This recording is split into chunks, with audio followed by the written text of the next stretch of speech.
Welcome back to the YouTube channel, guys. It's Jay Ayyo, so you already know. This is where we turn viral moments into teachable lesson. So for those of you who are not familiar with Jamaica, Jamaica is an island nation in the Caribbean. Now, what we'll be discussing today is that Jamaica has decided to accept 10,000 deportees. These are 10,000 non-Jamaican nationals from the United States of America. Now, what is interesting about this was that this matter came up in Parliament in June, where the Deputy Prime Minister, the Honorable Horace Chang, was speaking on the matter, and the opposition was asking, well, can we see the deal? What is going on with this? Why are we accepting 10,000 non-Jamaican nationals? Typically, island nations or countries usually accept deportees of their own nationals. However, in the coming months or over the coming months, the government of the United States has decided to see how they can best um, push off deportees that have been inundating the United States Mexico corridor, and even at times the Canadian and United States corridor. So they have opted to push those nationals onto other countries, which has been dubbed the term third nationals. Now, the interesting matter about this is that the Jamaica government is expected to believe to make 20,000 US dollars for each person that they decide to take on. Now, this discussion, or rather matter, was debated by the Ambassador Audrey Marks, who is now a sitting member in the parliament. As a matter of fact, she was the one who proposed that. So the government of Jamaica was not approached by the United States government. Jamaican government went looking for the deal. And this has caused an uproar with the Jamaican nationals in the parish of St. Mary. Some have even gone on to say that they will go to extreme measures to deal with it. There have been island-wide protests about this. The JLP-led government has been somewhat quiet about it, but it is said that the Jamaican government is expected to make over in excess of $16 trillion for the nationals in total that they get. Now, other countries in the Caribbean, like Antigua and Barbuda, headed up by the Honorable Gaston Brown, has accepted that program and even gone on to disclose the agreement more or less. The Dominica, or the Commonwealth of Dominica, has also agreed to accept. Other countries have refused, like Barbados has refused so far that we know of, but it is in essence a memorandum of understanding, this agreement with third country nationals, where primarily, as we've said, this is where they accept people from different countries which are not their own. Now, the United States has closed off their asylum program, and this could be for a variety of, but the US is contracting its immigration services. So other countries in the Caribbean would have seen over the past year that they cancel permanent residence programs, work permit. I think programs still continues. Temporary visitor visas still continue, but they've been slowly drawing back a lot of the programs that they've typically done over the years.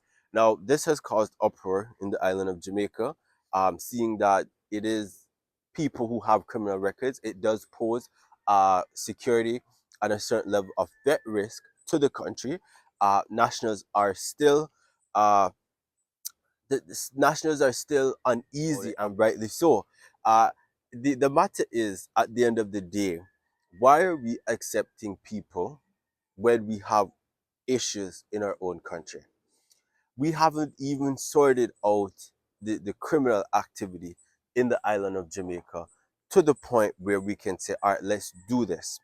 But what has been said, or what has been shared so far, is that the individuals will be kept at a location, they'll be observed and watched, and they'll be paid for accommodations, and everything will be paid for. But what is ironic about this is that when Jamaicans want to get on the national housing program, they find difficulty getting on it. When they need support, they don't get the support. As a matter of fact, it was disclosed that the hurricane money from Melissa, which ravaged the island of Jamaica 8, 10 months ago, only 5% of the funds were being used. And so while I am looking at what you could say different situations, they all lead to one person. The Honorable Prime Minister has somebody in his party who is being investigated. The Integrity Commission is investigating multiple people on the JLP administration and has even investigated the Prime Minister.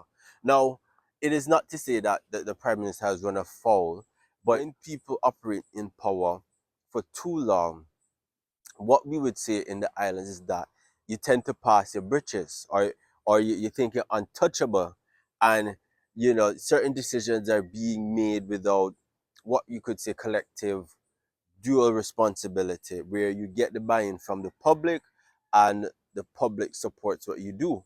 Winning an election is important, but it's also important to equally maintain the the conversations with the public. And the public is protesting and is saying, no, we don't want to accept this great of a risk, because most of these deportees have criminal backgrounds. The United States of America is not willing to manage the risk. Why should a why should the largest English speaking country in the Caribbean accept the risk when we still have issues at home to deal with? And with all that is going on, it just shows that this government is more about putting money in its pockets than really dealing with the issues. And at the end of the day, if they came to the public and said, okay, guys, this is what we want to do you think we should accept it? There would be a different response. But what typically happens with Jamaican governments, both PNP and JLP, is that they do what they want to do, and if they get a piece of they don't have a problem. And the reality of it is they always do this, and it always comes to the demise of the person at the lower echelons, the lower person on the totem pole, and it doesn't usually look good. So Ambassador Marks, Prime Minister Andrew Holness, um, the Deputy Prime Minister Horace Chang, they did what they did knowing what the outcome would be. The opposition is saying, well, this isn't right, we're not seeing the full document. There's a whole lot of questions that have left unanswered, and it creates a level of distrust. So also, to add to this, the other countries who were accepted, reiterating again, has been Antigua and Barbuda, St. Lucia, and I believe the Commonwealth of Dominica. So that just says a lot. The Bahamas was approached about the matter. They have said no about it. Uh, Grenada was approached about it. They said no. Turks and Caicos was approached about it, and they said no. Now, what I want people to equally understand, every island nation and country has the sovereign right to say no. If you are afraid of losing your visa because the US approach you about something, there are 197 countries.